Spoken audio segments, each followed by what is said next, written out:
জিকির করলেই ঝুলা শুরু করে দেয়, লাফালাফি শুরু করে দেয়। এই জন্য দোস্ত বুজুর্গ, যারা জিকির করে আর যারা জিকির করে না, দুইটা কিন্তু দুই জিনিস। তার মানে এই না আবার আপনি লাফালাফি শুরু করে দিবেন। ইচ্ছা করে লাফ দেও ফাল দেও হারাম, কবিরা গুনাহ। চিল্লা চিল্লি করা যাবে না, এবং আল্লাহর জিকির করতে যায় আবার বাবার নাম নেওয়া যাবে না। আবার উল্টা ভাষায় হুক্কুর হাক্কুর, এগুলো কি কথা? এক জায়গায় ছিল আর এক জায়গায় চলে গেছে। হুক্কুর হাক্কুর কোনো জিকির নেই, আল্লাহ আল্লাহ জিকির আছে। সুবহানাল্লাহ সুবহানাল্লাহ, আলহামদুলিল্লাহ আলহামদুলিল্লাহ, লা ইলাহা ইল্লাল্লাহ, লা আমি পাই নাই। হু হা হু হা, এটা এটা বুঝলাম না। আল্লাহু বলতে পারেন কি? আল্লাহ হু, এটা আছে।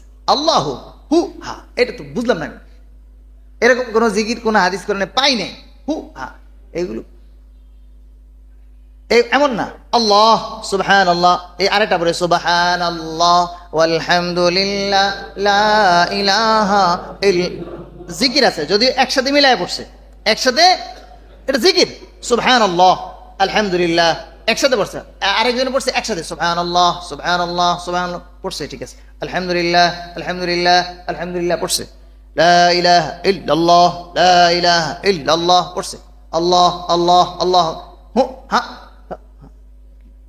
এমন যেন না হয় যে আপনার জিকিরের কারণে আরেকজন জিকিরওয়ালাদেরকে তুচ্ছ তাচ্ছিল্য করে, এটা সমস্যা। আপনার ভুলের কারণে যারা জিকির করবে ওনাদেরকে মানুষ তুচ্ছ তাচ্ছিল্য করবে, হাসি ঠাট্টা করবে, এমন জিকির এমন কাজ আপনার জন্য করা উচিত না। এগুলো থেকে বিরত থাকি, যেন মানুষ টিটকারি না করে।